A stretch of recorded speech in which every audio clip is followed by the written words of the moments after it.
Morning, Big Dog. Good morning, sir. This is Mel Tillis. Mel Tillis! It's Louie. How you doing? Hello, Louie. How are you doing? I'm doing pretty good. I love you, Mel. We're not on air just yet. Okay, well, I'm standing by. All right, we got about 45 seconds here. Okay, buddy. Hey, thank you so much for calling. I just love you. I've loved you since I was little. Oh, since you were little. Yeah, and I've loved you a lot because now I'm voluptuous. I've been around a while. 20 seconds. Oh, boy. Just up in your area. I was up at Pigeon Forge not too long ago. Really? Well, yeah, that's not too far away. No, as a matter of fact, last weekend, then I went on up to Annapolis and did some shows. Okay, here we go. All right, get ready, Mr. Mel. Okay.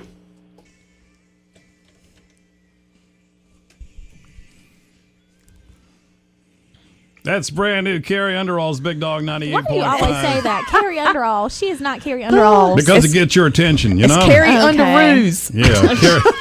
Because she matches. It's blown away. It's Carrie Underall's on the Big Dog 7:30, and of course it's Lundy Friends. Louie from North. Where are you from? Raleigh-Wood, North Kakalaki. And of course our intern from the University of North Carolina at Chapel Hill, Miss Emily Moore, is here this morning. And of course Mel Tillis, country music legend, is on the telephone. Yay! Good morning, Mel. Good morning to everybody up there in North Carolina. Yeah. How y'all doing, Ron and Louie? We're doing pretty good. Where are you at this morning, Mel? I'm at my ranch in Florida. And at the ranch in Can we Florida. go Yes. visit? We need to come see you if you're down in a ranch in Florida. That sounds great. He's got the ranch in Florida that has great furniture in it because it came from the Badcocks, didn't it, Mr. Mel? Oh, yes. A lot of it did, and a lot of it from China. But we don't sit on that stuff because it falls down. Yeah. Have you got? I bought some the other day. I love pine nuts, and I like it from a salad. And I just happened to look on the envelope that they were in it, and it said from China. The damn palm nuts from China. We can't even get regular pine nuts from the United States. Oh boy, how you folks doing that? Yeah. Oh, we love you. Mr. Mel, I found out something about you. I had no idea. I know now you're a painter and you're a writer, and I did not know you were such a prolific songwriter. You've written 1,000 songs. There's a bunch of them. I haven't counted them, but everybody says 1,000. I believe there's more there. I still find some in my sock drawer. Do they smell okay? Oh boy. And it says that over 600 of those songs that you've written have been sung, recorded, published. That's amazing. Yeah, a lot of them. Over the years, I've been in the business now for 56 years maybe, and if you go by the year, that's only 60 a year. Yeah, you need to work harder. I'm just saying. When I went to Nashville in '56, there was only just a few songwriters in town, maybe 6 or 7, and man, I started, we didn't have any competition. That's the best way to start. I mean, we was getting. One time I had 25 in the top to 50 of the A sides and B sides of Billboard. Really? At one time? It's all kind of songs. Yeah. That's good stuff. What's your favorite song that you ever did? That I ever wrote? Yes, Well, sir. it has to be Ruby. Yeah, you know what? There's only 2 women I hate, and it's because of you. Ruby and Julia. Anybody introduces themselves to me like that, I growl at them. I do not like those 2 women. They were mean I'll have to women. write a song about Louie. Hey, if you do, will you call back and sing it? Yeah, name it Green Louie. I love it. Oh, no. I love you, Mr. Mel. I've loved you. I used to love seeing you do your comedy. And you're painting now. What made you start painting? I had some time at my theater in Branson. I was out there for 13 years, and I had a lot of time off, during the day. And I just, I hired me a teacher, and her name's Marcia. And I opened a studio in my theater, and I let her have her painters, that she taught to come there, and we'd hang our paintings on the wall at the theater and sell them. So, and I did that for 13 years, and I find that it's relaxing, and your mind's on the canvas and nowhere else. Wow. And I just enjoyed it so much, and I'm getting better and better as I go along. So that's good. It'd be bad if you took lessons and you got worse. I'm just saying. So, look, Miss Doris, that's your wife, right? Right. Now, does she ever question you about some of the songs you've written and go, hey, where did you get that idea for that song? Every one of them. Now, who's this Ruby woman? Oh, that's good stuff. So you stay in Florida most of the time, but you're still traveling. You still have a pretty hefty schedule for touring, right? Well, I do between 80 and 100 shows a year. Like I said, I was just up in Pigeon Forge and then on up to Annapolis. I'd never been to Annapolis, and that was someplace else. Wow. They've got the buildings up there that was in the 1600s. Wow. Man. And it was just amazing. And then I'll be in Branson, Missouri. I'll be there for 3 months, starting in September all the way through December the 8th, I think. Whose theater are you going to be up there? I'm at the Clay Cooper Theater. I sold my theater. I was out there for 13 years, like I said, and I sold my theater about 8 or 9 years ago. I heard they turned it into a church. I bought the ranch in Florida, and I bought it from the Badcock a family. It was their retreat for the family retreat. Right. And they sold it to me, and man, I'm so proud and happy with it. And then I've got my farm in Tennessee. My son lives there, one of my sons. Well, I only got one son, and I got 5 girls, and one of the girls lives there. Her name is Carrie April. Oh. So I got kids, and I got 6 with prove that stuttering ain't got nothing to do with it. Or maybe stuttering does have something to do with it because you did it over and over again. I need to come to North Carolina. It's been some time since I've been in North Carolina. Mr. Mel, you need to come on down here. Look, we'll fix you some coffee and breakfast, and you can sit in here in the studio. Or you just come hang out at the barn. We'll put you on a horse and ride you around. Hey, Oh, that sounds like a plan. we've even got a theater here that you can perform at. We sure do. The Rudy Theater. We would love that. Where are y'all, Rocky Mountain? Yes, sir. Yeah, Rocky Mount. Yeah, yeah. We have a lot of big name artists travel through here to perform at the Rudy Theater. Like Rhonda Vincent and John Barry's is somebody that comes here frequently, and so How many does it hold? well, we can talk business.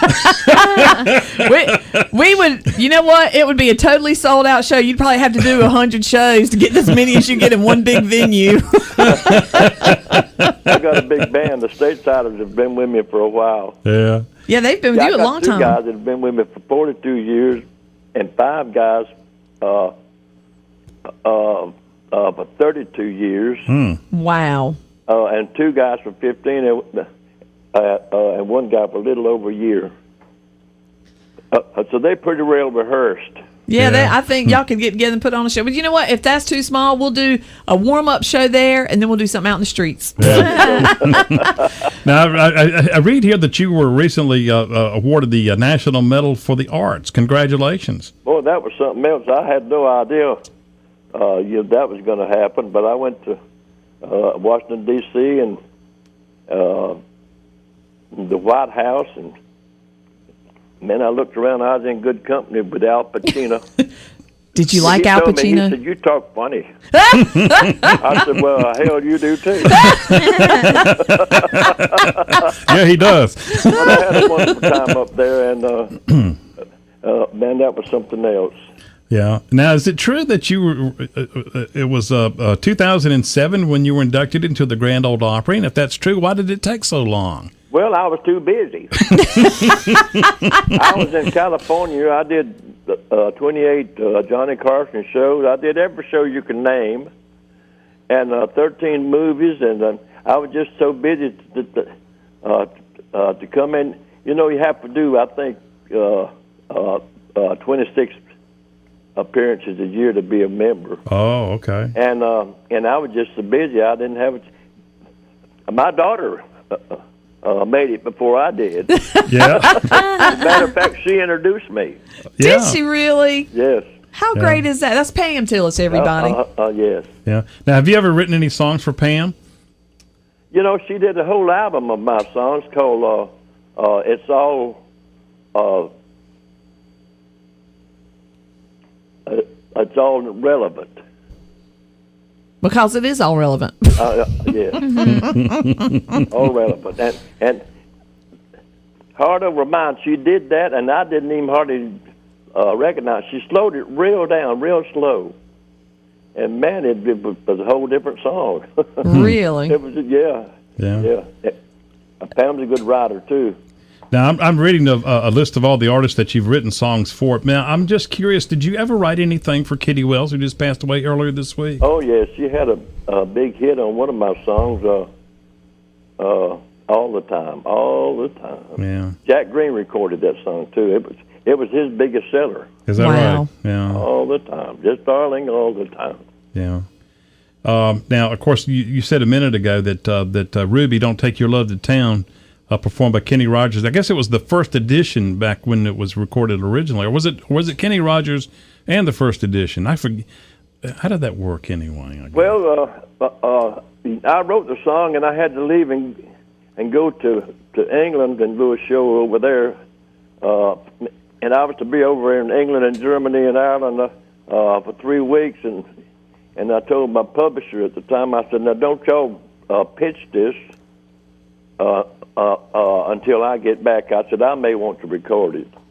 Well, I didn't get on the airplane, and John Denny, he pitched it to a group called the Amigos, and the Amigos worked at a little a place in Nashville called the Briar Patch. They cut it, and it was the first record on it on a little label. It didn't do anything, but now Johnny Darrell heard the song, and he cut it, and it went number 9 for him. And Really? It kind of laid around for a while, and then Jimmy Bowen was producing the Kenny Rogers and the first edition. Was that their name? Yes. Yes. Yeah. And it was the last song on the session, and they had about 15 minutes. And they didn't have the song, actually, but Jimmy had heard it, and he said, here's one by Mel Tillis. And they did the song in 15 minutes. Well, Yeah. well, it's a classic. It came out, and it was in that album. Something's Burning, I think, was the name of the album. Mm-hmm. I remember that one, yeah. And a disc jockey up in Ohio, he heard the song, and at that time, Kent State was happening. Mm-hmm. All that National Guard and Yeah. people all getting shot and stuff, and he started playing that thing. It was so timely that it just boom, it just exploded, and it was a hit. It's been recorded by everybody. There was a group in Ireland. They cut it. Said it wasn't me that started that old crazy Irish war. Oh. And then there was a group in Russia. Ruby. I never heard such thing. But the money keeps rolling in. As long as it keeps rolling, it doesn't matter, does it, Mr. Mel? Now, you've done songwriting, you've done stage performing, and of course, recording and all that stuff. You've also done some acting in your career. Oh yeah, I've been about if you can call it acting. I was in a bunch of them. Burt Reynolds, he put me in, I don't know, 4 or 5 of his movies. He's from West Palm Beach, and I'm from Pahokee in Palm Beach County. And I live over on Lake Okeechobee, and he lived in West Palm Beach. He called me Pahokee trash. Is it true? He got mad at me because I didn't put his his name in the Coca-Cola Cowboy. You got Eastwood smiling, Robert Redford hair. Yeah. He said, "Why don't you put me in there?" I said, "Hell, you ain't got no hair." We're talking with country music legend Mel Tillis. Mel, now you got your ranch down there in Florida. You got any orange trees on your ranch? Orange trees, yeah, got two, and no, I got three.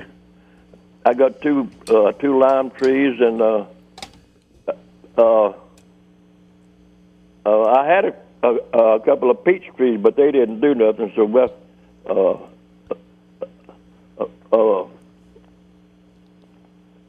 I quit watering them, and they died. Okay, well, you got to water them. But Yeah. there's still enough to make sangria. We're Yeah. coming to see you make some sangria, Mr. Mel. Yeah. Yeah. Do what now? She wants to come see you. Okay, well, I'll be around. Hey, thanks so much for calling us and taking the time out of your day. We appreciate it, and give our best to your family. Oh, okay, let me tell you another song that I just had, last year, I think it was. And I never heard of a guy named Robert Plant. Oh yeah, I Led wrote Zeppelin. a song for the Everly Brothers, and they cut it in an album, and it was on the. It's supposed to be that a B-side, but it turned over, and my song called "Stick With Me, Baby" went up to I think number 40, and then it turned over. A 10-penny alley money, turned it over, and but my song was number one in England. Anyway, by the Everly Brothers. Anyway, 2 years ago, a year and a half ago, it was recorded by Alison Krauss and Robert Plant, a song called "Stick With Me, Baby." And it's in that album. Are y'all still there? Yes, sir. I didn't hear nothing. Well, we're going to stick with you, baby. Thank you so much, Mr. Mel. Well, y'all awful nice, and I appreciate you guys. Y'all take care, Ron and Louie. Love you. I love you, you. mean it, baby. Bye. Chowser. Yeah. Bye-bye. Bye.